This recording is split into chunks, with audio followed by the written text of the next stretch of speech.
नमस्कार। आज के इस विश्लेषण में एक ऐसी दिलचस्प कहानी पर चर्चा करेंगे जो सीधे मिट्टी से शुरू होकर महलों तक पहुंची है। हम बात कर रहे हैं सिंघानिया परिवार के शानदार इतिहास की।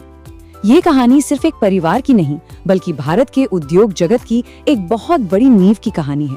तो चलिए शुरू करते हैं। पहला हिस्सा, रेमंड की विरासत, एक लंबा ऐतिहासिक सफर। जब भी किसी प्रीमियम कपड़े की बात आती है तो दिमाग में सबसे पहला नाम क्या आता है? रेमंड, है ना? रेमंड आज के समय में सिर्फ एक ब्रांड नहीं, बल्कि एक एहसास बन चुका है। इसने भारत के मध्यम वर्ग को सच में लग्जरी का एक असली अनुभव दिया है।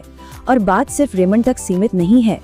जेके सीमेंट और जेके टायर्स जैसे विशाल नाम भी इसी सिंघानिया परिवार के बहुत बड़े साम्राज्य का ही हिस्सा हैं। दूसरा भाग, झुंझुनू से पलायन और इस शुरुआती सफर की कहानी। अब सवाल उठता है कि इन विशाल ब्रांड्स का जन्म आखिर कहां से और कैसे हुआ।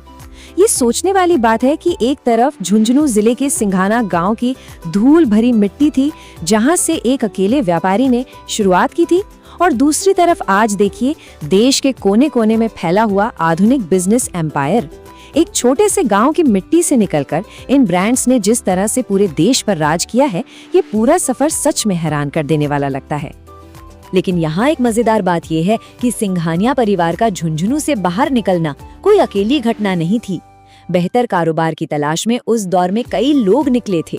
सिर्फ सिंघानिया ही नहीं, बल्कि बिरला और पिरामल जैसे बड़े और दिग्गज परिवार भी झुंझुनू से ही आगे बढ़े थे। इन सभी ने व्यापार और बैंकिंग के नए अवसर ढूंढने के लिए अपना गांव छोड़ा था।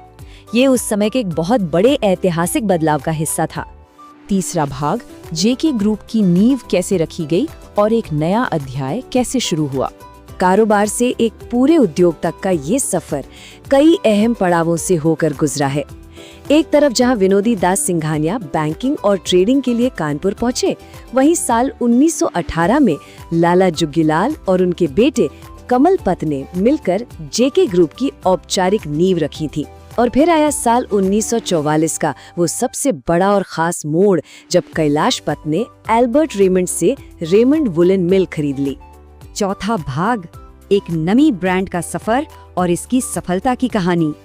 देखिए, एक वुलन मिल खरीद लेना एक बात होती है, पर उसे देश का सबसे बड़ा ब्रांड बनाना बिल्कुल अलग बात है। ये सफर पीढ़ी दर पीढ़ी आगे बढ़ा था। शुरुआत में जुगीलाल और कमलापत ने मिल्स खरीदकर इसकी नींव रखी।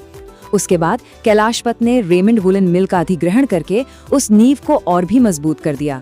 और अंत में कमलापत और विजयपत सिंघानिया ने मिलकर रेमंड को वो मशहूर नेशनल ब्रांड बना दिया जिसे आज सभी लोग जानते हैं। ये कोई एक दिन का काम बिल्कुल नहीं था, बल्कि कई पीढ़ियों की लंबी दूरदृष्टि का नतीजा था। झुंझुनू के सिंघाना से शुरू होकर रेमंड और जेके टायर्स तक का ये सफर केवल एक बिजनेस की कहानी नहीं है, ये भारतीय मिट्टी की ताकत का एक असली प्रतीक है। पर अब इस पर विचार जरूर होना चाहिए। ऐसे और कौन से छोटे शहरों से निकले हुए लेगेसी ब्रांड्स हैं जिन्होंने मॉडर्न इंडियन मिडिल क्लास को एक नई पहचान दी है? ये सच में एक बड़ा और दिलचस्प सवाल है। आज के इस विश्लेषण में बस इतना ही।